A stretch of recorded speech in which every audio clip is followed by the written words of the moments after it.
All right, so anyone tuning in right now is probably already hooked on this Barcelona match. Right. I mean, 5-1, it's more than a win, right? It's a statement.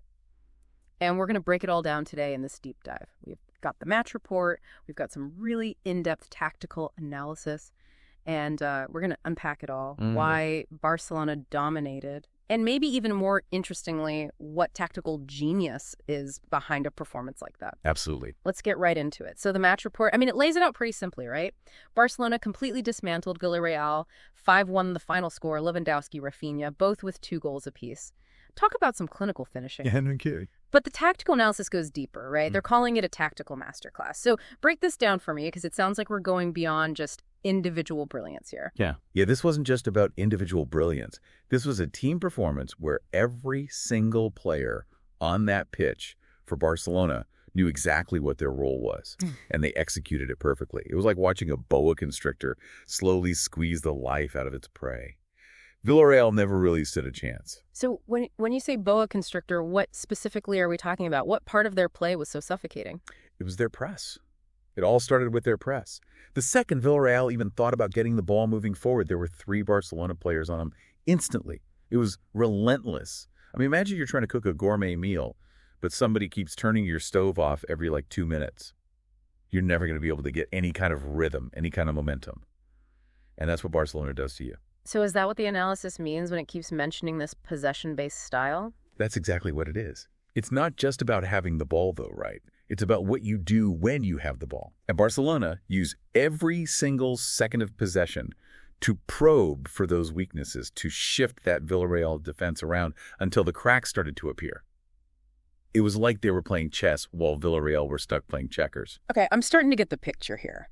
But I will say, even with all that pressure, even with that incredible performance, Villarreal still had a couple of decent chances at goal, right?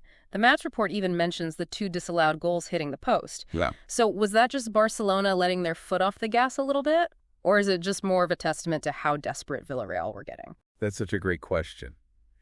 And it really gets to the heart of what makes this Barcelona team so dangerous. Because even when Villarreal had those almost moments, right? Those moments where they could have gotten back in the game, it was because Barcelona had already dictated exactly what kind of chances they were going to be at. They were constantly under pressure, always having to think 2-3 steps ahead just to avoid getting dispossessed in their own half. And that leads to those kind of desperate, long balls, hopeful crosses, those low percentage chances that Barcelona are more than happy to defend against.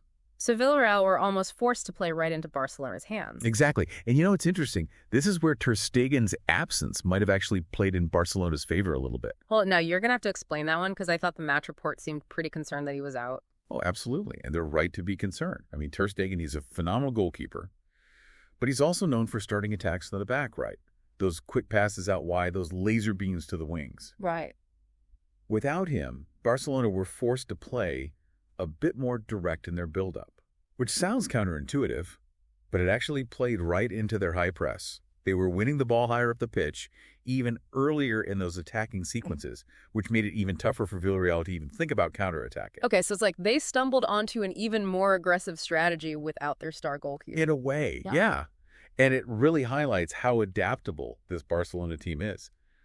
But let's talk about those goals for a second, because Lewandowski grabbing a brace, including that acrobatic finish that the match report described. I mean, that's just classic Lewandowski, right? Right. It's what you expect from a player of his caliber. Absolutely. But here's the thing. Those goals, they weren't just about individual brilliance.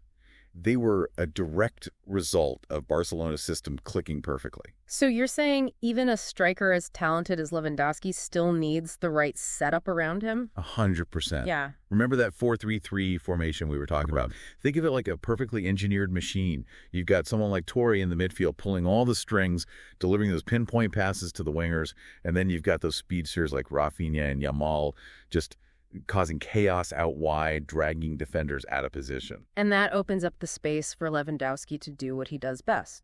Precisely. Yeah. And if you look at the analysis, it even highlights this.